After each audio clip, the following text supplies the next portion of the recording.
to get myself a webcam, so hopefully you can see that as well, just play around a bit, see how it goes. Now, in this video, we're going to be talking about the core rules of Age of Sigmar. I'm going to be going through the booklet you can get on the Games Workshop website for free. And basically, I'll be going quite broad through it, because otherwise you can just spend hours and hours if you want to talk in so much detail. So the answer to any of your more in-depth questions will be just put it in the chat as this is a live video, or put it in the comments down below in the video, and I'll give you a more in-depth answer of anything that you feel like I've missed.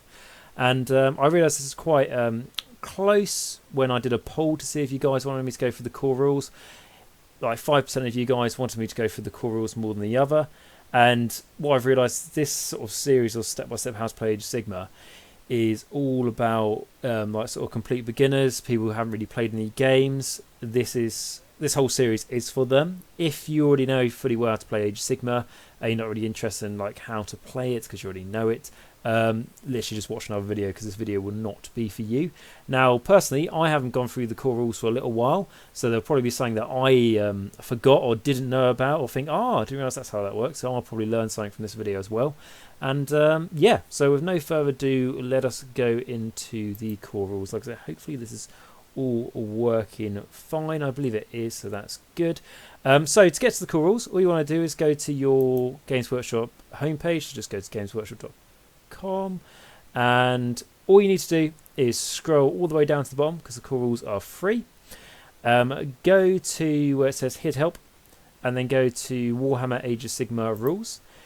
Click on that, and then the first one you see is core rules, and literally just select what language is for you. For me it is English, so I'll be going for that one, and then it loads up. Now, there is a big rule book for Age of Sigmar, which some of you guys, if you're brand new, might be getting a bit confused with, which is also, I think that's also called the core rule book, which is very similar to the core rules. Now, the core rules is basically tells you how to play Age of Sigmar, and that's the free booklet. The core rules goes into a lot more detail, and there's a lot of narrative in there, which if you really like the game of Age of Sigmar, I strongly recommend for you to buy it, as it tells you lots of extra things. But for just learning the basics, you don't have to.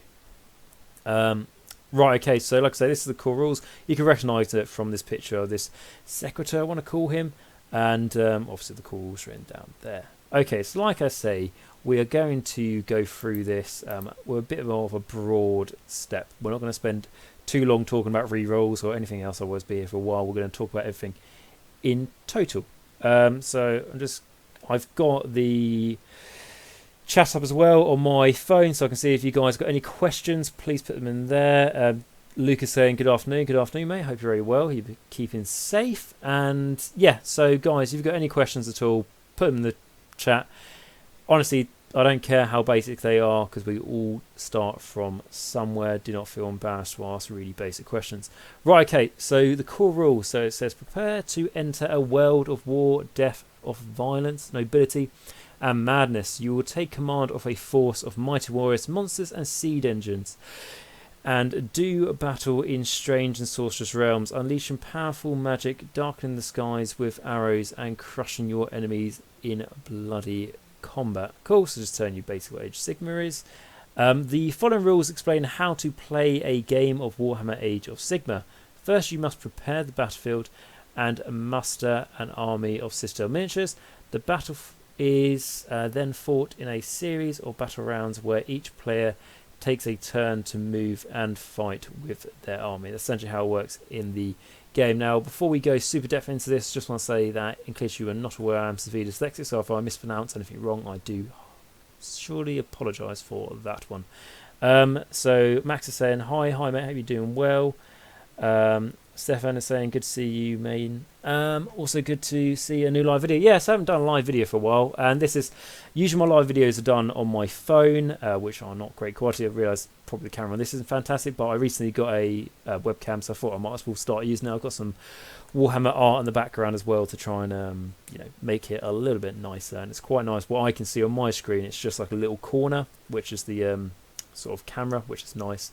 And then the nice thing about the live videos is that if you guys got any questions, I can answer them while we're going through it, rather than if it takes me a few hours to reply to you from a comment. Right, okay, so going back to the rules, told you the lore, what it is. told you on the table what it is, now actually going more in depth into it. So it says battle plan. So before fighting a battle, you must pick a battle plan to use. The battle plan will tell you how to set up the battlefield where each army will be set up, any special rules that apply to the battle, and most importantly, what you need to do in order to win. You can find more about battle plans on page 11. Okay, so we'll get to that in a moment, talking about battle plans. But essentially what a battle plan is, it's just the mission for the game. How the game plays. How that one certain game you're going to play with your mate, how that's going to plan out. Like it says, how you deploy your troops. So traditionally, you deploy in your half, the enemy deploys on their half. There's some objectives we call, so some points of interest in the middle of the battlefield, and you've got to try and catch them. You know, a little bit like catch the flag, that sort of thing. But we'll go into it in a bit more detail. Obviously, if you are brand new, and something we're going to see with my how to play videos when I'm straight on the table, first off, we're not going to play with battle plans and stuff. We are just going to play like one unit fighting another, just so we can understand the core mechanics of how it works. So don't be thrown off by that straight away. Talks about War Scrolls. Now, if you're interested in War Scrolls, I've already done a like 50-something minute review on War Scrolls, so definitely go check that out. Basically, War Scrolls are the page that tells you how a model works in the game. Its rules, essentially. That's all a War Scroll is. So they've got fancy names like Battle Plans, War Scrolls, but when you break them down to a Battle Plan, it's just a mission. War Scrolls, it's just the rules for that model. It's a lot more simpler. Right, okay, so then goes to talk about the army. So each player in the game of Warhammer Age of Sigmar commands an army. Armies can be as big as you like, and you can use as many models from your collection as you wish. The more models you decide to use, the longer the game will last and more exciting it will be. Typically a game with around 100 miniatures per side will last for about an evening. Okay, so that is a very broad term to describe the armies. The game's going to take how long they're going to take. The newer you are, they're going to take longer. So I suggest, if you are brand new to it, play with a few models, not like 100. 100's for like big game. Even in big 2,000 point games, not every army fields 100 models. To be honest, very few armies do that. A lot of armies can do it, but very few armies do. So don't be put off by that. Then goes to say, models from your army are referred to as friendly models, and models from the opposing army are referred to as enemy models. Straightforward enough. If a rule states that it affects models or units, it's going to say it affects all the units. That it says without specifying that they are friendly or enemy, then it affects all models, friend or foe. Okay, yes, that just says like, I don't know, if something charges and it causes mortal wounds, let's say, and it may say like, all units within 1 inch of this model suffer D3 mortal wounds. That's going to be yours and the enemies. If it says all friendly units within 1 inch of this model suffer D3 mortal wounds for some reason, it's just going to be yours. If it says just for the enemy, it'll be the enemy, etc. So it then goes on to units. So models in this unit. Hang on a sec. So units. So models fight in this unit. So a unit can have one or more models, but cannot include models that use different war scrolls. A unit must be set up and finish any sort of move as a single group with all models within 1 inch horizontally and 6 inches vertically of at least one other model from their unit. It says, if a unit is split up at the end of a turn, models must be removed from the unit until only a single group of models remain in play. Then it says see split units on page 5, so that's something we're going to get to in a bit. Then it says sometimes there will not be enough room to set up all the models from a unit. When this is the case, any models that cannot be set up considered to have been slain. Is there anything else about models? No. Okay, so a few things to say about units here. So just to break it down, when it says that they've all got to move together, let's say we've got a unit of, I don't know, 5 liberators, okay? They all have to move and finish their move within 1 inch of each other to, you know, contain coherency. It's a little bit like, think about, like, you know, a liberator is a shield wall, isn't it? You know, when there's a load of them, they're not going to split up and all go individually. It's what unites a unit. It's not like, oh, I've accidentally forgotten I've moved him like 3 inches away from the rest of the other 4 liberators. That it's not like, oh, that might, you know, bite me in the arse a little bit later. No, that just is literally a legal move. So you're not. It's not like, oh, I might regret that. It's a case of that can't actually happen. So when it does happen though, so essentially say you've got your 5 liberators all within 1 inch of each other in a straight line, and when, let's say in the combat phase, one of them dies, you remove the one in the middle, then that means at the end of the turn they're no longer in coherency, and you have to remove models until they are in coherency. So you would have to get rid of 2 other liberators. Sounds a little bit confusing, I know, but that's why it's so important. Now, something I want to talk about here is something that I've actually been looking for, trying to remember where it was written down somewhere, because I swear I've heard it, and it's something that actually comes up in your games. And if you don't proper, sort of read these rules, it's something you're going to miss out on. And that, like I say, the main part of what I'm been trying to find is coherency. So we all know, like I say, models have to be within 1 inch of each other, but vertically, there's always been times when I'm playing with a lot of flying armies, flesh eater courts, soon to be playing with Nighthorn, and when I move my flares, I move them over scenery, and I go like, oh, they can fly, so they can they finish the move on top of this scenery, so they're all like at different heights, and it's like, now they fly, so it feels like they should all be level with each other, but their bases are more than 1 inch away. So does that mean they've broken coherency? And how I've always played it with an opponent, I literally just say whatever you want to say is okay with that, mate, that's fine. And usually it's like, yeah, it makes sense, they all fly, don't they? But it's actually in the rules. So 6 inch coherency is massive for vertical. So if you've got like half your unit on a building, the other half on the ground, and it's within 6 inches of each other, it's still fine. Don't feel like, oh, it's a bit dodgy. That is a really important bit of information that I've been looking for, and that's something we should all remember. Okay, so then says tools of war. So it says, in order to fight a battle, you will require a ruler or tape measure to measure distances, and some dice. And this is Warhammer Age of Sigmar uses 6-sided dice, sometimes referred to as a D6. This is something I talked about in the War Scroll videos, I believe. Like a D6, just like a normal die, just normal dice from Monopoly, that sort of thing.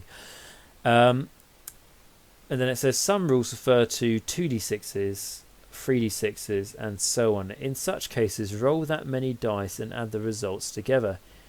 Okay, so that means if you roll 3d6s and you get a 3, a 3, and a 4, you add it together, and that's a 10. It then talks about D3s. Now, I did talk about my War Scroll video. Now, D3 is roll the D6, so roll that normal dice and half the result, rounding up. Cool. And then, yep, that's fine. That's just explaining that bit in a long way.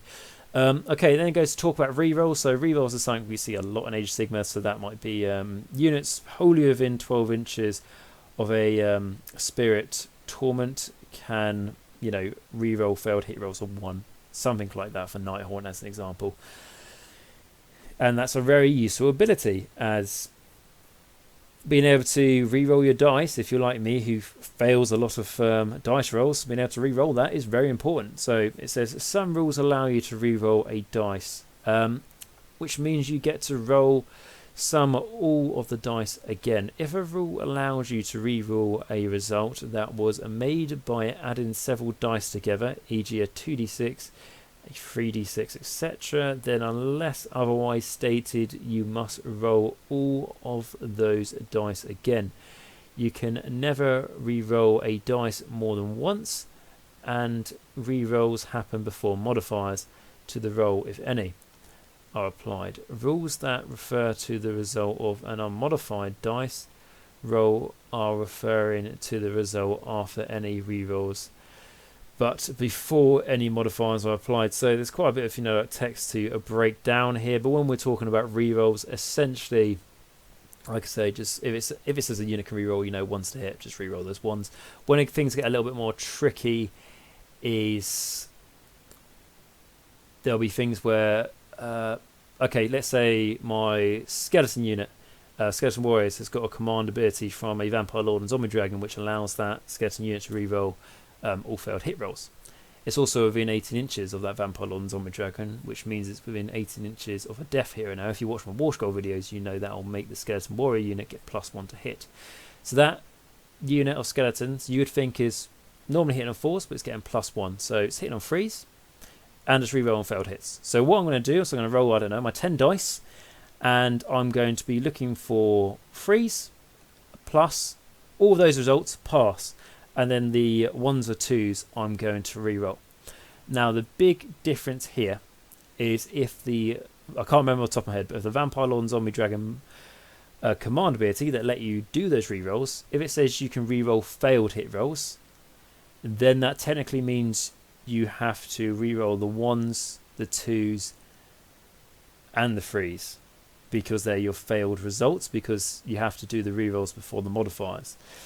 But if it says you can reroll all hit rolls, then you can pick and choose which ones you want and what pass and not. So it sounds a little bit confusing, but that's what it breaks down. It's even people like me, who I'm the sort of person where I'm not saying like I'm the most competitive person out there, but I feel like I fully sort of understand the game. But there's even things like that catch me out, because I didn't know about that until a few months back.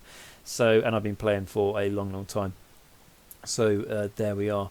Just one other thing I want to say about the sort of core rules of Age of Sigmar. So if you read the core rules about 2 years ago, 3 years ago, before 2nd edition, you may think, I know how they completely work, it's only a 4-page booklet. They have actually been extended to, I think it's 12 pages now, which we will find out.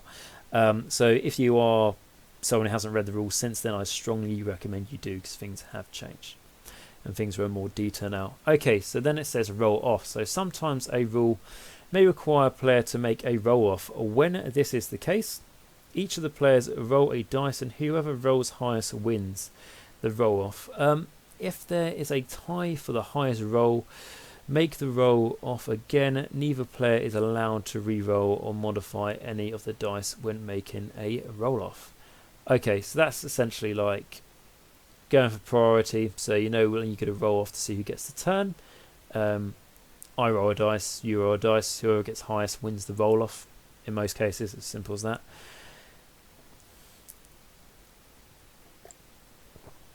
It then talks about measuring distances. So I'm just seeing if I can just paraphrase this. So yeah, sure, of course I can. Right, so measurements in Age of Sigmar are done in inches. Use tape measures, that sort of thing, to do that. You measure from base to base. So that will be if I'm looking to attack with, like I say, a skeleton sword or something like that, it's got a 1-inch range. So I measure from the edge of its base towards the enemy model I want to attack. And if that's within 1 inch from the skeleton's base to the enemy model's base, then it can hit him. If it's just outside of 1 inch, he can't.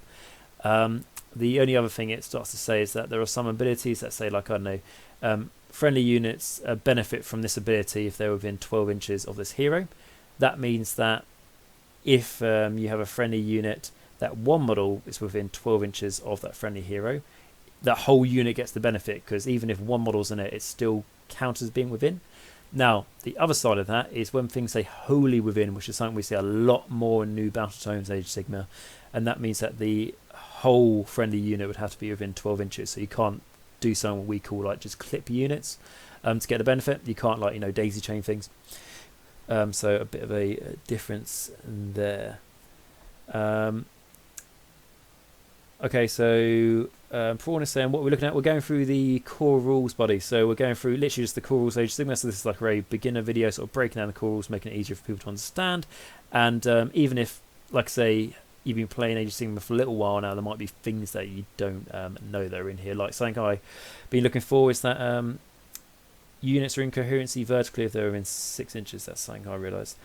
And I hope you're okay, buddy. Right, okay, so that is this page. Going on to page 2. Now this is starting to talk about the battlefield and how we're setting up our games. So all games of Warhammer Age of Sigmar are fought upon a battlefield. This can be any flat surface upon which the models can stand. For example, a dining table or the floor, and can be any size of shape provided it's at least 2 foot square. Okay, so this is very basic information here. This is just basically saying like you're allowed to play with your toys where you want to, but they recommend at least a 2 foot square surface, which is your standard section of a Games Workshop battlefield board, if you like, a realm battle board I think they call it. Okay, it says the scenery found on the battlefield is represented by models from the Warhammer Age of Sigmar range. Use whatever scenery you like, don't have to use just Games Workshop. But if you're, wanting to use it in a Games Workshop store, I'd suggest you do. Okay, so it says these models are called terrain features. To differentiate them from the models that make up an army, terrain features are set up on the battlefield before the battle begins and the armies deploy. So that means when you turn up to your table to have a game, before you deploy your armies on the table, make sure the scenery is there. It's not like, well, I know this is a high fantasy universe, but it's not like your army is set up to the table and they go, right, okay, we're going to turn this non-existent plain into a desert. They already came to fight in a desert or whatever. It's quite straightforward. Okay, so it just goes on to say that it doesn't matter how many terrain features, have how many you think is right. I think they did put somewhere in here, and it might actually be this bit here where it says like, now you should have this many terrain features for each person. But it was such a pain. Like it was a rule what they put in to determine how much terrain should be on a battlefield and where it should be on the battlefield. It might sound like quite a nice thing, but it wasn't. It was really restrictive, and it was just a really bad bit of writing. So I believe they got rid of that. Okay, then it says the battle begins. So with the battle plan chosen and the battle prepared, you are now ready to deploy your armies, ready for the coming conflict. So before the battle begins, you must set up your army, choose your general, and use any pre-battle abilities. Okay, so that's quite straightforward.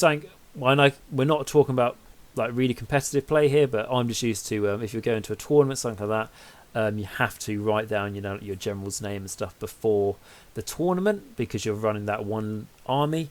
You can't just pick and choose with every game depending on the opponent you're fighting.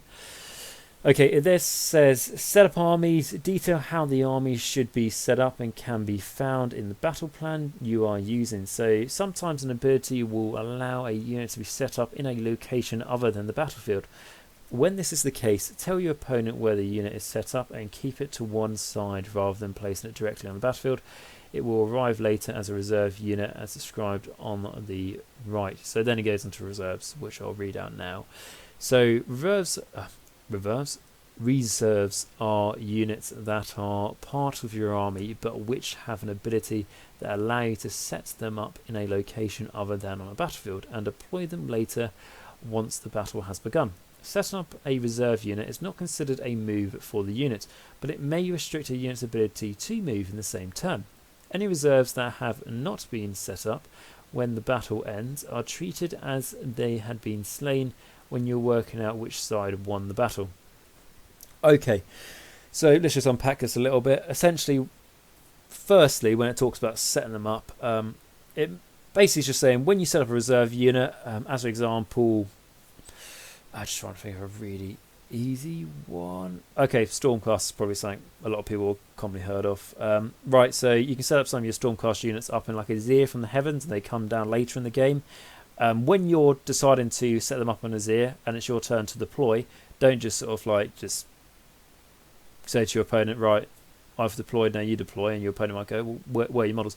Explain to them you set them up on Azir. Don't try and trick them on and out or something, because you don't want anything later for your opponent to say when you deploy that reserve unit, go like, oh, I didn't know you had that in reserve. It's fine if they go, oh, I forgot about that, but if they go, oh, you didn't tell me that was in reserve, you don't want that. So explain to them, and that's why it says don't put them on the table as well, so it's very evident that they're not in the game at the moment. They're going to come down later. And yeah, I think that's pretty much it for reserve unit. A lot of reserve units have their own special rules, i.e. a lot of them are mainly set up 9 inches away from the enemy, and sometimes they're like wholly within 6 inches of a board edge, something like that.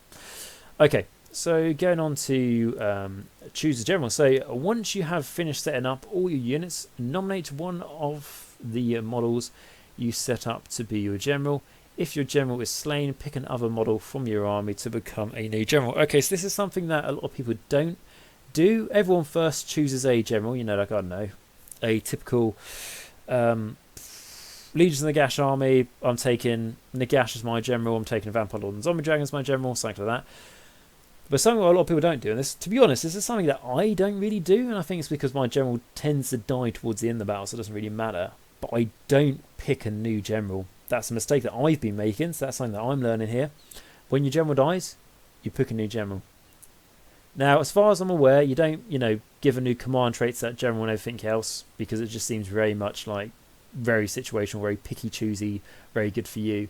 I don't think you can pick a new command trait. If I'm wrong with that, but essentially this is good for helping with range for the standard command abilities you get in the General's Handbook, and things like Inspire and Presence, those sorts of command abilities, because the range of them is extended if it's by the general and not a normal hero, and some faction specific spells are too. Okay, so we then go on to keywords. So I explained keywords in the War Scroll video, but I will mention them here because it's only a small bit. So every War Scroll includes a list of keywords that apply to the models the War Scroll describes. Keywords appear in keyword bold in the rules. Keywords are sometimes linked to or tagged by a rule. For example, a rule might say that it applies to all order models. This means that it would apply to models that have the order keyword on their War Scroll. We went into a lot more detail about this in the War Scroll video, so feel free to check that one out.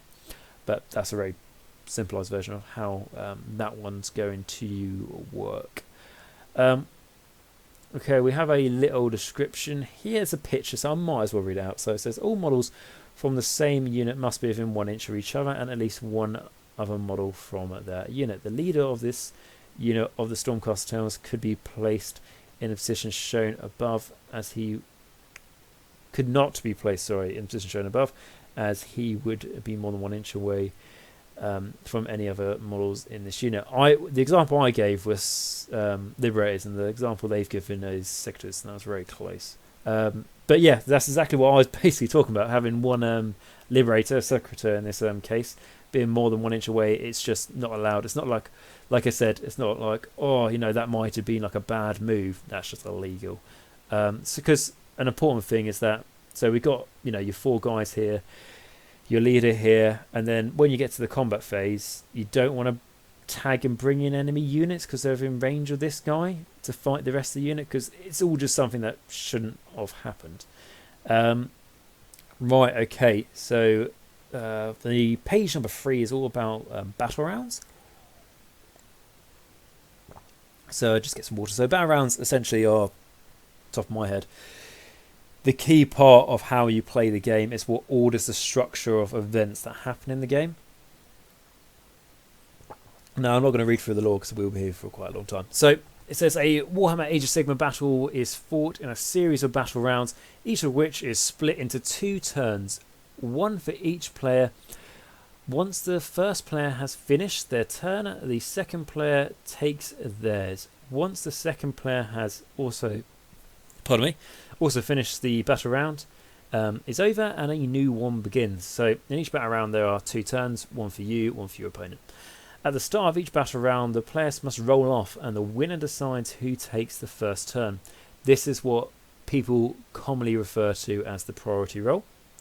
It then says, if the roll off is a tie, then the player who went first in the last battle round can choose who goes first in this one.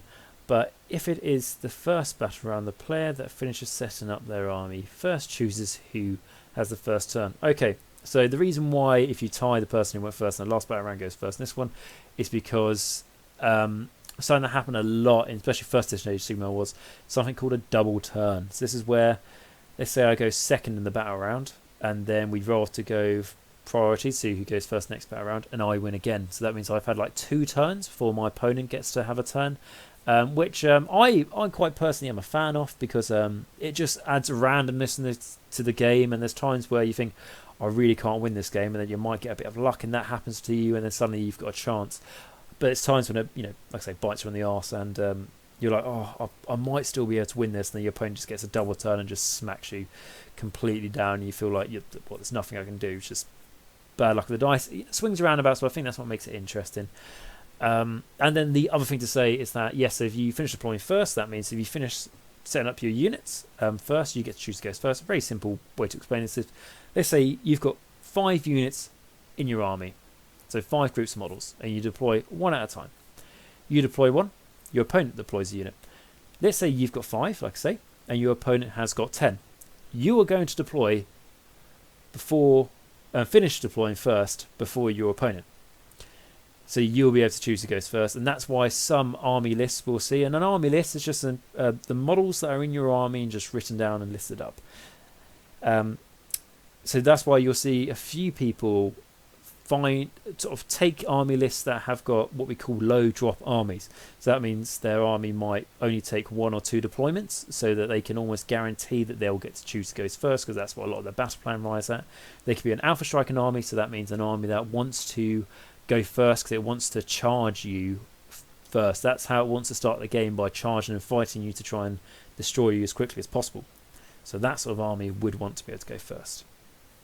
Okay, so yes, that's essentially what that is. A little bit in depth there, but it's quite important for me personally. If you can get, like a low drop army, that's great, but I don't really put too much effort into that, because I feel like how I play anyway, I sort of restrict myself, because like I say, I do like to try and play competitively, but I'm always going to play with models I like the look of, so I'm not ever going to be the most competitive person, so I'm not going to restrict myself even further by trying making my deployment small. Because also you could make your deployment like 3 drops if you've got something like a battalion, which is basically a collection of models that you can all deploy in one go. We'll get into that later. So like you could put loads of effort into it. So like I say, you've got 1 or 2 or 3 drops, and then your opponent's got like 12 drops, so it didn't really matter. You might have well have had 6. Okay, anyway, moving on from all that, that's just talking about deployment. And then it talks about the turn sequence. So first we have the hero phase, which is basically where you do cast spells, use heroic abilities, and then you have the movement phase, which is move units across the battlefield. The shooting phase, attack with missile weapons. Charge phase, charge units into combat. Combat phase, pile in and attack with melee weapons. Battleshock phase, test the resolve of depleted units. See if units that have sustained casualties are going to flee and run to the hills, essentially. Okay, some of these phases are more sort of easier to understand than others for beginners, I would say. Something that some beginners that I certainly know do find hard, so I found hard when I started, is just remembering the turn sequence, because there's 6 phases here, and you may think like, oh, that's quite a lot, but honestly, once you've played a few games, it'll just flow, and it will naturally feel like, oh yeah, of course it's the combat phase after the charge phase, because you've charged into combat. So we'll get into that. But first, we are going to talk about the phase number 1, which is going to be the hero phase, and sometimes one of the most important phases, I would say. Okay, so it says many of the abilities found on war scrolls are used in your hero phase. In addition, wizards in your army can cast spells in this phase. So that means, all spell casting, well, I'm not going to say all just in case there are some exceptions, but, standardly spell casting happens in your hero phase. A lot of command abilities happen in your hero phase and that sort of thing. A lot of scenery rules triggering your hero phase at the start of the battle round. That sort of thing. Your hero phase is your first opportunity in your turn to dictate how the rest of your turn is going to happen.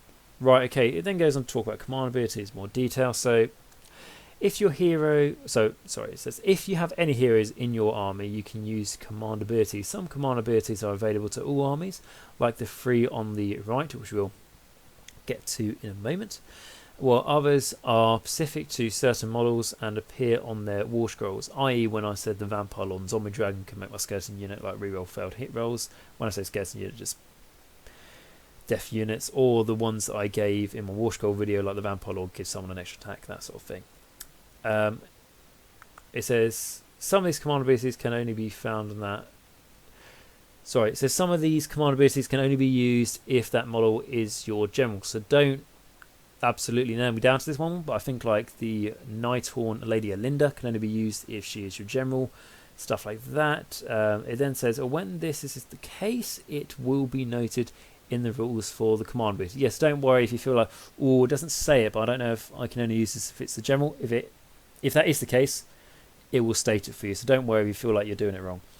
And that's an interesting thing, because it sometimes will come across a point when you're building your army and you may think, oh, I've really got this set up and I'd love to use command ability, but I don't want to make that character, because they tend to be named characters when that's the case, my general, because then they can't take a command trait. or an artifact. So it's a trade-off, but it's an interesting one. Okay, then it says, in order to use any command abilities, you must spend 1 command point. You start the battle with 1 command point for each Warshgol battalion you have in your army. In addition, you receive 1 command point at the start of each of your hero phases. You can use the same command ability several times in the same phase as long as you have enough command points to do so. It then says command points you do not use can be used in future turns. A command ability will usually specify when it is used. If it does not, it is used in your hero phase. Okay, so this is why I said like a lot of your command abilities use your hero phase. Essentially, there'll be times in the games where it'll be in your combat phase. You can, I don't know, pick a friendly unit and they get +1 to wounds, that sort of thing. But there will be some command abilities that don't state when you use them, and that's always going to be in your hero phase then if they don't state. And it's very important because you might get to the combat phase and go, oh, I fought this trigger in the combat phase, but it doesn't actually specify. You had to do that in your hero phase. If you've got a nice opponent, they'll let you crack on. But if you're at a tournament, it's like, forget it. You made a mistake. And yeah, so the resource to be able to do these command abilities are command points. Now, if by chance you're building up a Ostrich Bone Reaper army, they play differently. I sort of talked about that in the Why Play video, so don't worry, they're a little bit different. And yeah, so command points are very a sourced after ability, depending on what army you are. Like Gloomspite can generate a lot of them. A lot of armies can't, so they are very precious. If you are 50 points under when you build your army to take to battle, you get an extra command point. So a command point kind of is worth 50 points. To some armies it's worth that, some armies it's not, some armies it's worth even more. Like in Legions of Nagash, having 50 points set aside for that extra command point at some point in the game might allow you to bring back like a 400 point unit or something. So it's can be very useful. Or Flesh Eater Courts let you attack like a bloody terror guys twice. So the next thing it says is talking about the specific command abilities you get in this book. So this is 3 command abilities everybody gets. Now there are 3 more, I believe, in the General's Handbook. I'm almost certain they're in that. And interesting thing, if you're playing like Counter and Overlord, something we discussed in that Why Play video, they have, I can't remember the specific rule, but a lot of their units can use these command abilities by like spending like ether gold and stuff. So there are different variations, but we won't go too much into that because that's very specific. So the 3 you get in this book are going to be at the double. So you can use this command ability after you make a run roll for a friendly unit that is within 6 inches of a friendly hero, or 12 inches of a friendly hero that is a general. If you do so, the run roll is treated as being a 6 instead. So a couple of things I want to say about this. The great thing is that you can roll your run roll first to see like, oh, it was a 1, does get better than that, make it a 6, rather than going like, I'm going to spend a command point to make and do at the double to make sure it's a 6, and then you roll your dice and it would have been a 6 anyway. So you can spend this command point more efficiently. And the other important thing is that it's within 6 inches of a hero and 12 inches or a hero that is a general. Now that's obviously double the range, and it may think, it still doesn't really matter too much. Remember, when your general dies, you elect a new general, don't you? So that could make a big difference, because you could get to the last turn and go, I really need that unit to make that move so it can get to that objective in time. But I'm not in range to give it the flat 6 run. But then you might have gone like, oh yeah, but my general died early, didn't he? Yeah, actually, if I elected this hero to have been the new general, then it would be in range to make them go further. Okay, so the next ability is Forward to Victory. So this is a very popular one again, which is you can use this command ability after you make a charge roll for a friendly unit that is within 6 inches of a friendly hero, or 12 inches of a friendly hero that is a general. If you do so, you can re-roll the charge roll. So when you really need those charge rolls, it could be you need to get a charge roll of a 9 inches. So if you start 9 inches away from the enemy, this means that this will get you in to combat, because you've got to get a 9-inch charge essentially.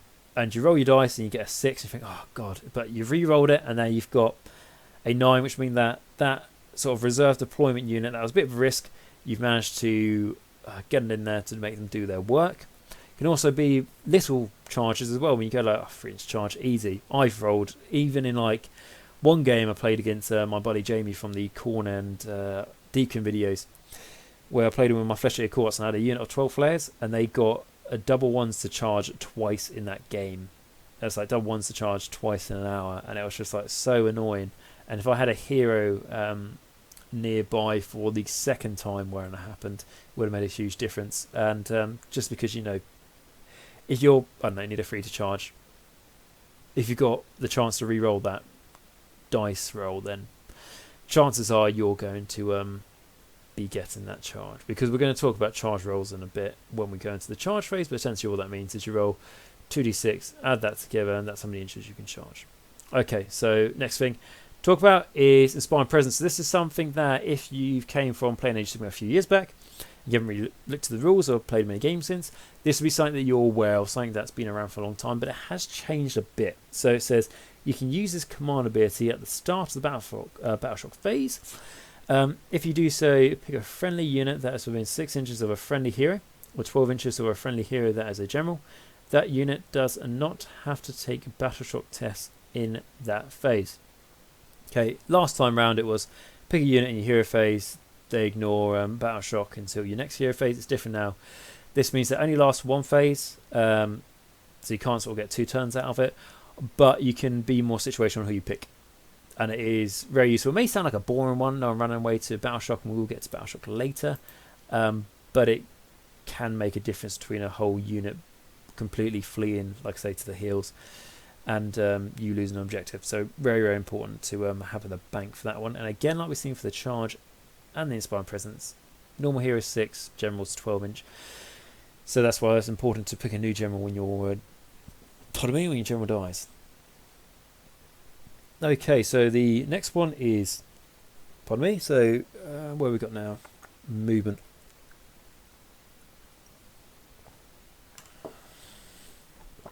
Okay, so start your movement phase by picking one of your units and moving each model in that unit until you've moved all the models you want to. You can pick another unit to move until you have... Sorry, you can't pick another unit to... let me read that from start because I've muddled up my words there. Okay, so it says movement phase. So start your movement phase by picking one of your units and moving each model in that unit until you've moved all models you want to. You can then pick another unit to move until you have moved as many of your units as you wish. No unit can be moved more than once in each movement phase. Okay, that's straightforward. I was just muddling up. Essentially, you look at a unit's war scroll, like we talked about in the other video. Let's say Skeleton Warriors move 4 inches. You can move the unit that far. And that's each model can move 4 inches. It's not, I'm going to measure everything from the model closest to where I want to move to. You know, you can't make them all move fucking like 10 inches that way. So just be reasonable. Okay, then it talks about movement. So it says you can change the position of a model on the battlefield by making a move with the model. Models can be moved in the movement phase, the charge phase, and the combat phase, and some abilities may allow a model to make a move in other phases too. Whenever you move a model, it can be moved in any direction or combination of directions, but cannot be moved across other models or their bases, nor can it cross the edge of the battlefield. You can pivot the model at the end of the move so that it is facing in any direction. The distance a model moves is measured using a part of the model's base that moves furthest from its starting position, including pivoting. If the model has no base, measure the model using whichever part of the model moves furthest from its starting position. Is there anything else about that? Yeah. So remember that a unit must finish any move, any type of move as a single group, with all models within 1 inch and horizontally 6 inches, like we saw in the sector picture. One I'm just going to get up now to make things easy. This is illegal. Make sure that's within 1 inch, and that's fine. Okay. So yeah, so that's pretty straightforward movement. Like I say it's straightforward. Movement is one of the most important things in the game, because movement is what's going to basically allow you to win the game when it comes down to it. So being good at movement is huge, and that just comes with practice and stuff, so don't worry too much about it. And if you're, wondering in the case of, is there any units that don't come with a base, because they all seem to come with bases. Bases is something quite interesting, because in Warhammer Age of Sigmar, everything needs a base, and there's actually a base in size chart, which I am actually going to get up right now for you guys to tell you how things should be based, because this may sound like a little bit of a silly thing, but if you go to Warhammer, community, go to FAQs, go to FAQ for Age of Sigmar, and we've got Warhammer Age of Sigmar base sizes from 16th to 12th, 2019. It's an errata, we're clicking it, and it tells us a little bit of description there, and it tells us the size of base every model in the game should be on. Now, this might seem like a bit of a detour, but this is so important, because it means that you can't, put something that's on. I think a common one was like Bloodletters for Blades of Khorne. They are on 32mm bases. You can't put them on 25 to get more in for attacks and pilings and stuff. You can't do that. That's illegal. So this is an important thing. I wanted to mention this to you guys. I don't really know when, so I thought I'd just mention it now. So yes, so that's that. So i.e. you can't put something on a massive base as well to try and help with movement across the board. It's not going to work. And then there are some things like if I show you this, which is like my Khorne Dragon, that didn't actually come with a base, so I had to get a base for it, because I would not want to understand this very messy. I would not want that on the table without a base. It's just harder to measure and everything else with. So that's just one example. Things, maybe some other stuff in Forge World. Maybe, I don't know, if you don't want to give it a base.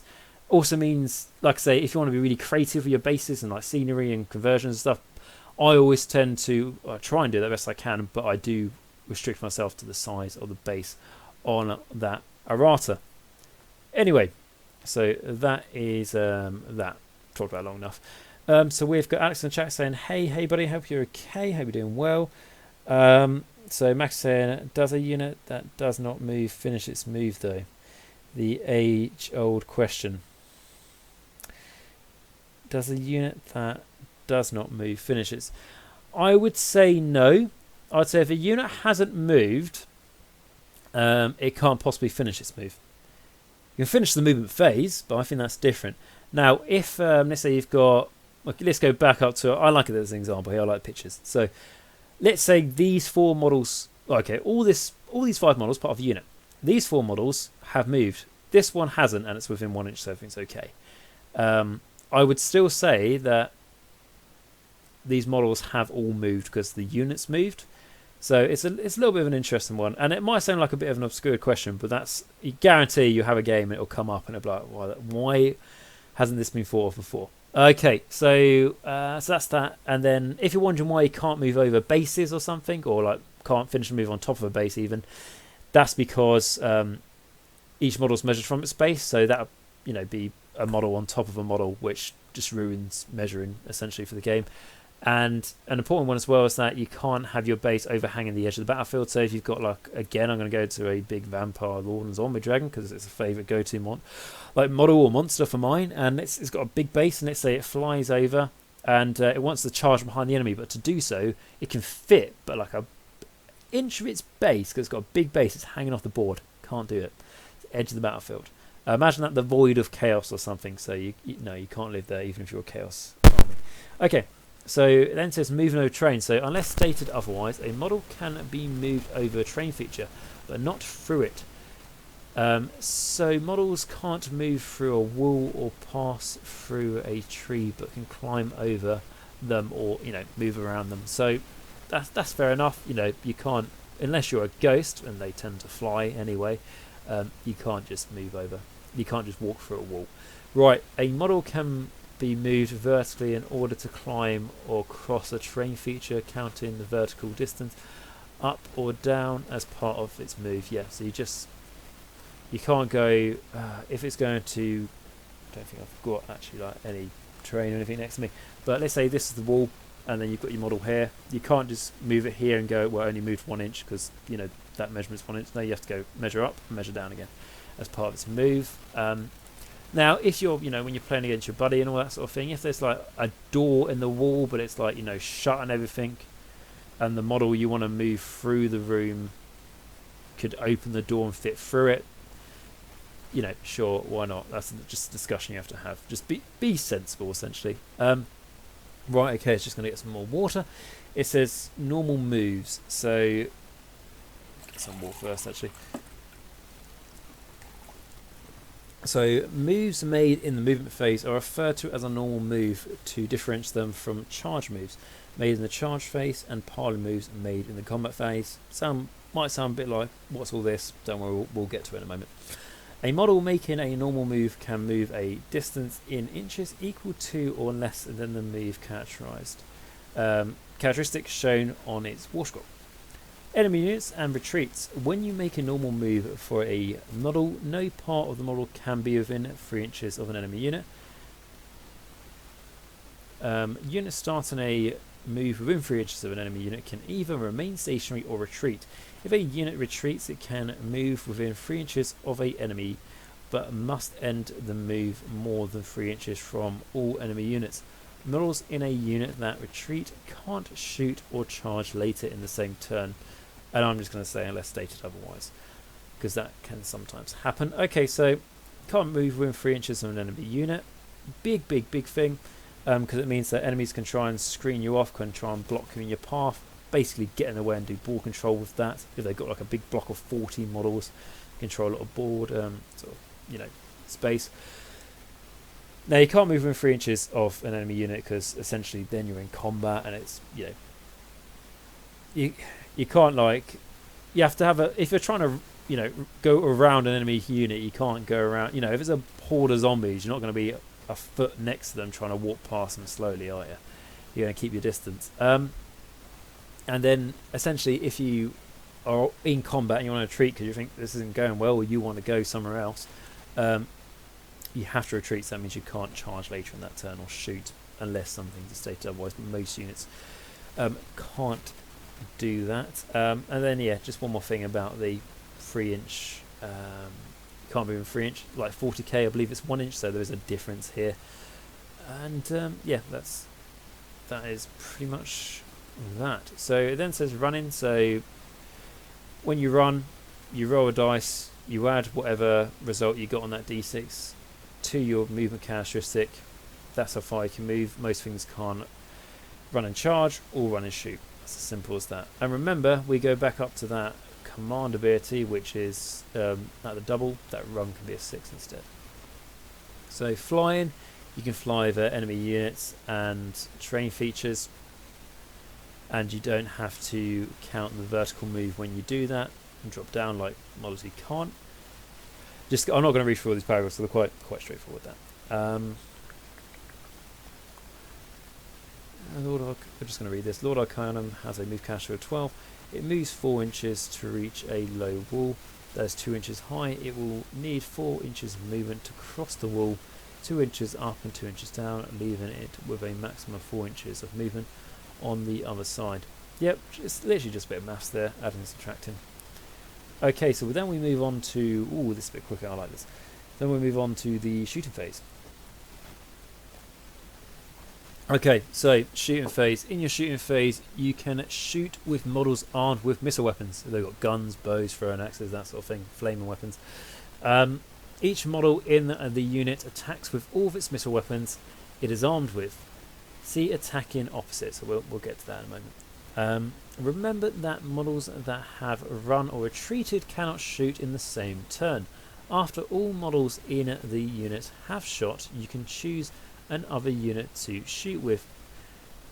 Until all units that you want to shoot with have done so. So an interesting little thing to point out here is that each model in the unit attacks with all of the missile weapons it's armed with. So for any reason you want to go like, well, these guys, they're armed with 2 missile weapons and I want to attack with one of them but not the other because I don't want to cause too much damage to the enemy for any reason, you have to attack with all of them. It's like when you're in the combat phase, you can't pick and choose what you attack with, you have to plan an attack. So yeah, just a little interesting thing there. Enemy unit, so a unit can shoot when it is within 3 inches of an enemy unit, but if it does so, it can only target enemy units that are within 3 inches of it. With its shooting attacks, a unit can shoot at an enemy unit that's within 3 inches of an other friendly unit without penalty. Yeah, so don't worry about shooting your own guys. It's fine. Every army is a Skaven army. You won't do any damage to your army depending on what it is. Okay, and then we get to something that's new compared to first edition. So this is Lookout Sir. So you must subtract 1 from hit rolls made from missile weapons in the if they target a enemy hero with their attacks, and that enemy hero is within 3 inches of a enemy unit that has 3 or more models. The Lookout Sir rule does not apply if the target hero is a monster.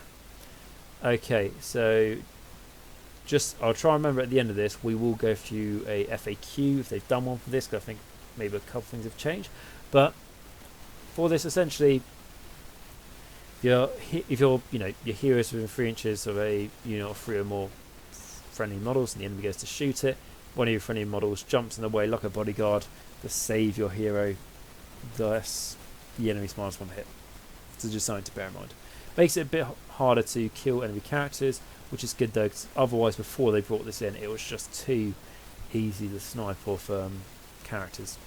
Which, being a death army, and not really back then, not having any shooting was very infuriating, because the enemy basically had this massive, really powerful weapon that they used against you, and you couldn't do anything about it apart from deploy a few bat swarms. Right, okay, so that is the shooting phase.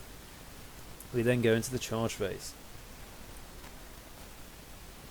So, any of your units within 12 inches of an enemy in your charge phase can attempt to make a charge move. Pick an eligible unit and make a charge roll for it by rolling 2d6. Each model in that unit can move a number of inches equal to the charge roll. You cannot make a charge move with a unit that has run or retreated earlier in the turn, or with a unit that is within 3 inches of an enemy unit. We discussed this. You want to move and you're within 3 inches of an enemy unit, unless you have a specific rule otherwise, like Cowden Overlords who go back on the sky or anything. You have to retreat, so you can't charge again. So, yes, and like I said earlier, big thing, when you go charging, you just roll 2d6, which again, just roll 2 normal dice, add the results together, that's how far you can charge in inches.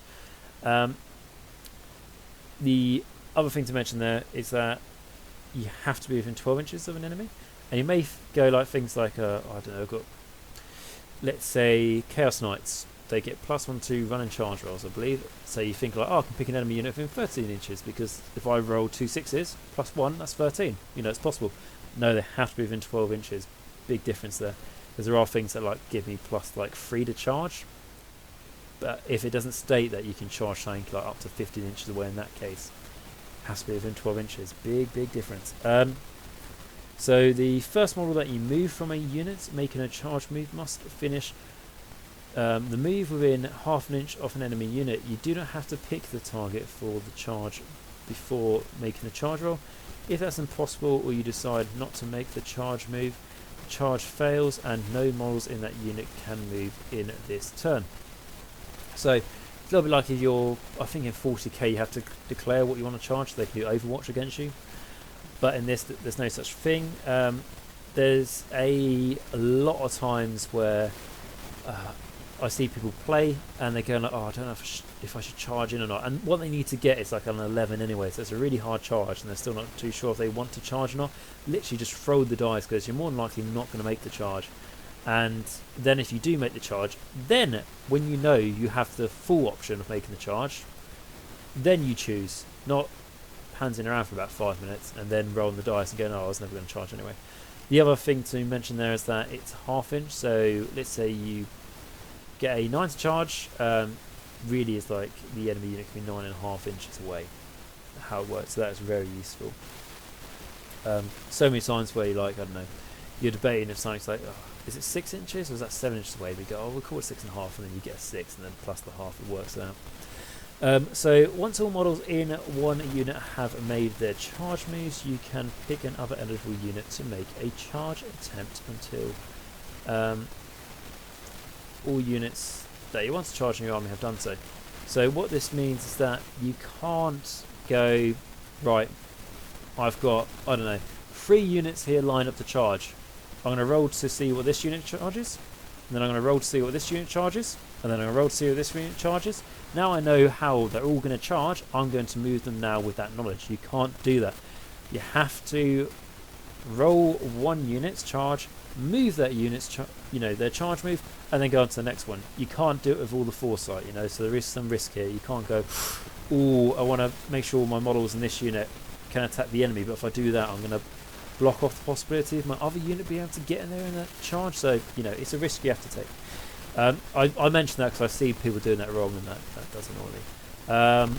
Okay, so number 5 is the combat phase. Okay, so for the combat phase, the player take it in turns to pick units to fight with. Starting with the player whose turn is taking place, very straightforward. When it is your turn, you must either pick an eligible unit to fight with or pass. Note that you cannot pass if there is an eligible unit from your army that can fight. A unit is eligible to fight if it's within 3 inches of an enemy unit or if it made a charge move in the same turn. No unit can fight more than once in each combat phase. Okay. So, if you're in 3 inches of an enemy unit, you have to fight. You can't go, oh, I don't want to fight you because when I cut into you, I don't know, you bleed acid blood and it does damage to me back. No, you have to fight. Essentially, if you don't want to do that, make an retreat move. If the enemy's got an ability that makes you not be able to treat, well, sucks to be you, really. So, there's that. So, nice and traditional Age of Sigmar, you take it in turns. I attack because it's my turn, now you attack. And then I attack, and then you attack. But a lot of things work like, I don't know, you fight a keep a secret army, and they go, right, nothing in your army can attack. I'm doing all the attacking, and then there's everything left. You get to attack. And then there's things like a unit can only attack once. Feeding Frenzy, Flesh Eater Quartz just makes something attack twice, like in a row. So there are exceptions here, but like I say, just I'm mentioning this just in case you think, oh, I've heard that, or I've seen that, so I don't understand why this rule here is contradicting it. These are the basic rules, and then the War Scrolls sort of like add more to them. So that's why it's like that. It says if you pick a unit to fight, it first piles in, and then the models in the unit must attack. If you pass, you do nothing, and the option to fight or pass goes back to your opponent. If players pass in succession, the combat phase ends. Piling in, so a unit can make a piling move if it is within 3 inches of an enemy unit, or it has made a charge move in the same turn. If this is the case, you can move each model in that unit up to 3 inches.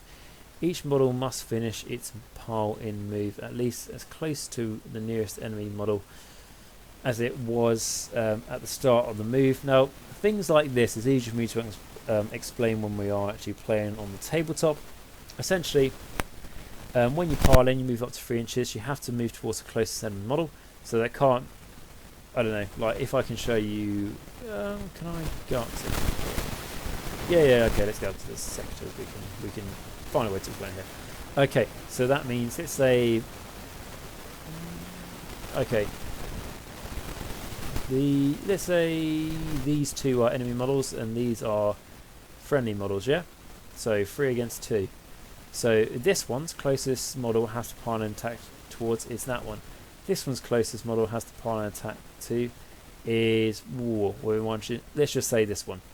Okay, so this one here can't pile 3 inches over here to try and get closer to this one. This one here can't pile 3 inches over there to get further away from this one and closer to that one. That's not how it works. You have to pile to the closest thing.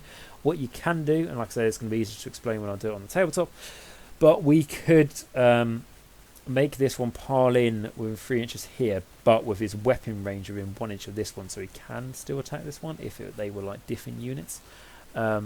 It sounds a bit complicated, but when we're on the tabletop, I'll explain a lot better, and it does have a big importance to certain things. Okay, then it says fighting. So each model in the unit must attack with all of the melee weapons it is armed with. It says see attacking, which I believe, I think we just went through attacking, didn't we? Oh no, attacking's down here. Okay, okay. So that is the combat phase, and like I said, it's very streamlined. But when we play it on the table, we'll explain it a bit more. Okay, and then it goes on to the battle phase, which is something quite a lot of people find confusing and everything else. But trust me, once you've done a few battle phases, it's not too hard. Okay, so with the Battleshock phase. So in your Battleshock phase, both players must take Battleshock tests for units from their army that have had models slain during the turn. The players whose turn it is takes the first test. So that's something important and something that a lot of people don't do, and sometimes I don't. Sometimes I don't do it because I don't really think about it. Is, like I say, if it's your turn, you have to go first, because usually how it works is you and your opponent both independently go through what runs away in your army, which a lot of time works out, but it can make a difference between, like, if let's say an enemy unit fails its Battleshock test and it runs away, and really you should have done your Battleshock test first, and then you pass it. The enemy unit that ran away would have been on the table a little bit longer if you played it right, and that enemy unit might have made your unit -1 bravery, things like that. So it is important to remember. It says you must make a Battleshock test roll for each unit that has to take a Battleshock test. To make a Battleshock roll a dice and add the number of models from the unit that have been slain in this turn to the dice roll. Add 1 to the unit's bravery characteristic for every 10 models that are in that unit when the test is taken. So, is it going to give an example, or should I just explain? I don't know if it's going to give an example. Okay, so essentially, let's say I have a unit of Liberators, because I think they're bravery 7. We're going to use Liberators again for an example. It's a very standard unit in the game. So I have 10 in the unit, yeah? I lost, let's say, 6 out of those 10. So that means that I'm going to roll 1 dice, and I'm going to try and hit my bravery or under, and this is going to be plus in the casualties. So Liberators, I'm going to say, have bravery 7. So in this case, I lost 6 models. So with this 1d6, I want to get a 1, because that's going to be 6 plus 1, and that's going to be 7. And then my 4 Liberators that are remaining aren't going to run away. If I roll a 2, that means 2 plus the 6 that died is 8, bravery 7. That's 1 above, so 1's going to go. If I rolled a 3, it'll be 2 who are going to go in this specific example. So the other thing to say is that if the unit was, it was a unit of 20 Liberators, lost 6, there's still 14 remaining. That means that because there's 10 models there, it's going to get +1 to its bravery. If there are 20 models there, it'll be +2. Something that's important is that there are some things in the game that affect enemy units depending on their bravery. Banshee screams, Terror screams, that sort of thing. Now, what I find when I've played against certain people is they'll go like, oh yeah, but I've added like 2 to my bravery because there's 20 in the unit. That is only for the Battleshock phase, not for shooting phases and everything else. Skaven, I think they add 2 for every 10, which is cool. Okay, so it says if the modified Battleshock roll is greater than that unit's modified bravery characteristic, the Battleshock test has been failed. If the test is failed for each point by which the modified roll exceeds the unit's modified bravery characteristic, 1 model in that unit must flee. You decide which of the models from your unit flee, remove them from play, and count them as having been slain. Yep, so pretty straightforward there. Sometimes you can wipe out whole units, like I say. Split units. So at the end of your turn, you must remove models from any of units in your army that are split up into 2 or more groups until only 1 group of models from that unit remains in play. The models you remove count as being slain. So like I said, stay within 1 coherency. As for example, if we go up to our sector picture again, let's say this was the end of the turn, you would have to pick which group of models you want to remain. So you would get rid of your champion, which would be a shame, because he's no longer within coherency. Let's just say there was a friendly sector model here as well. You took him away, and now he's not within range anymore. It's important. That's why it's important to, if you are ever in a position like this, and it's in the combat phase, use your pile-in to try and get back in range of each other. Otherwise, that model might as well die in the combat phase, because it's going to run away to go down Battleship. Well, might as well, because I suppose that adds more to your casualties for Battleship test, but you know what I'm talking about. Okay, so yeah, it doesn't say anything there. Okay, then going into attacking. Now, I'm looking at this, guys, and a lot of this is what I covered in the War Scroll video, so I won't really be going into too much detail with all of this, because I've mentioned this in the yeah, I won't be going over all this, guys, because I did mention this in the War Scroll video, and some of the other stuff is not relevant at this time. I feel like, and I don't want this video to go on for hours and hours and hours and hours and hours, which it could do with the length I'm taking. But let me just see what needs to be said. So attacking, I talked about this very strongly when I talked about Skeleton Warriors. I think I talked about that for about 20 minutes. So I'll give you detailed things. Like I said, we're going to go over this on the tabletop anyway, so don't worry about that. So I'm not going to go over this. Sorry if you wanted me to, guys, but like I say, I'm not going to repeat myself and spend ages doing it. Attacking. Yep, so I've talked about all this. Just little things. So if you're in scenery, you add 1 to your save. Nice little thing. If all the, let's say you got a unit of, I'm going to go for skeletons again. Got a unit of 10 or more skeleton warriors. If each of their bases are wholly within the sort of the terrain feature, you're going to add 1 to your save if you're not a monster war machine or you didn't charge. Cool, that's pretty much on that. Has anyone got, because we're getting towards the end of the video now, because like I said, I've covered a lot of this stuff. Has anyone got any questions they want to ask me before the end of the video? Things like Arcane Bolt, Mystic Shield, I covered. Triumphs, if your army is less points than the enemy's army, and that's not because you're 50 points down from a like command point, because I don't think that works, then essentially you'll get to roll for a triumph, which is once per game ability. It could be things like reroll hit rolls, reroll wound rolls, reroll save rolls, once per turn, well, once per game for like that one friendly unit. Might be things like auto inspire, because this has been updated in the latest Jumps handbook, so you do have 3 more options. So there's sometimes is worth being 10 points down. That's why people do talk about triumphs. What's it? I think when I was talking about the command abilities, generic command abilities you get, like these ones, the Cowden Overlords can do them, like automatic for free for spending like an ether gold. I don't think that's it. I think it's actually the triumphs they can do. It sounds a lot more right. Right, terrain features. So I'll talk about this quickly. Essentially, when you have terrain features in your game, you might have things like the terrain feature for the Gloomspite Gits, terrain feature for like the Nurgle armies, for Bone Reapers, everything else. They have their unique war scrolls and stuff, but for generic scenery we have a table reroll, and this determines what it's going to be. In the latest general handbook we have an extra 6 things it can be, but there could be things like add 1 to cast and unbinding, could be things like you get a 6-up death save, could be things like your sinister, subtract 1 from bravery, could be +1 to bravery, all sorts of things. I'm talking about garrisons here, which is ways for you to enter buildings and all that sort of stuff.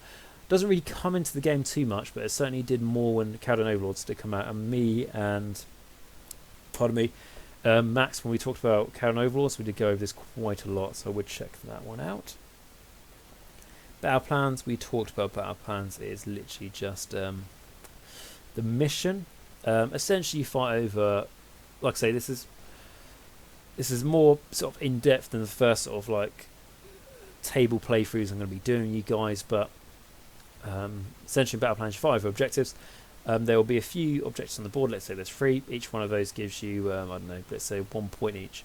Whoever gains the most points for them, and you get 1 point at the end of each of your turns, whoever has the most points generated by those at the end of the game wins. Now, like I say, we'll go more into depth for that later, but the important thing here is that they state here that how you win is whoever has more models within 6 inches of the objective. That's how the generic rule plays. And then we have a few battle plans here, I believe. Yeah, that's pretty much it, guys. I've gone over the main bits, and then when it comes to things like attacking and selecting units and all that sort of thing for specific things, I've gone over that in the War Scroll video. So like I say, I don't really want to repeat myself too much, because I feel like I could be essentially doing a better use of time with that. So you can check that out for sure. And then when it comes to things like I just glossed over, War Scroll battalions, you might be like, oh, I would quite like to know how they work. When in the future, if I come to a point where we are going through War Scroll battalions, I will fully explain how they work and everything like that. Don't worry. And this is all I really want to do in this video, just to give you guys essentially not an incredible in-depth review of core rules. That's nothing what this was going to be. This is just to give you guys a foundation and understanding of how the mechanics of Age of Sigmar work for when we go into a first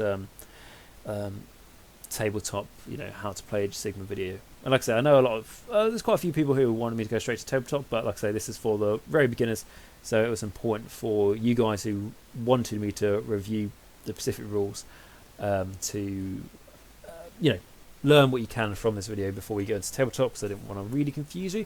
I'm just going to see if there was a core rules update. I think that's the big core rules. Designers commentary.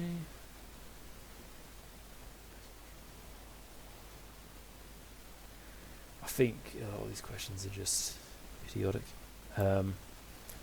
Not like idiotic like beginner questions, but I think a lot of them are like, if I have a friendly unit, is it an enemy unit? Like just stuff that's not necessary. So I won't go through that. And if there's something I have missed, guys, or like something like, oh, I should have gone through like a little bit of an FAQ there, that's changed. Please, as always, let me know in the comments, and then I can respond to it, and then we can all learn from it. Because I say, like, we all learn every day, and I learn things by reading those bits of rules there. And yes, so has anyone got any questions before I sign out of this one with the core rules, or as everyone feels like they're quite happy with what I've explained today? I've explained things a little bit in depth, but I didn't want to go too crazy with it.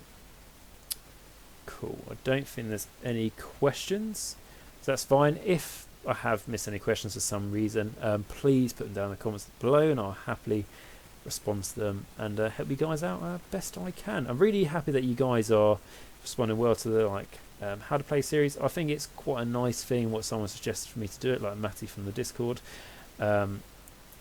just because we'll start somewhere, and anything I can do to help people start is great. So I do make quite a few videos for people who, I'd say, have been playing for a little bit, so like they're pretty confident with the game and they're just learning to go to the next level. So it's nice to do something for the real beginners. Okay, so with that, guys, I'm going to thank you very much for watching this. Like I say, first I'm doing a webcam and everything like that, so I hope it worked fine. And first I'm sort of doing a live video, I think, on the screen recorder, so hopefully we're going to upload this and it's going to save well and everything else. And if it doesn't, well, thank you very much for the only ones who are going to watch this. But anyway, guys, thank you very much for joining me. If you did enjoy the video, like, subscribe and comment down below. That massively does help. It's absolutely free for you guys to do so. Really do mean that. Massive shout out to the patrons as well. Do a great job helping me make as many videos as I can. Can't thank them enough.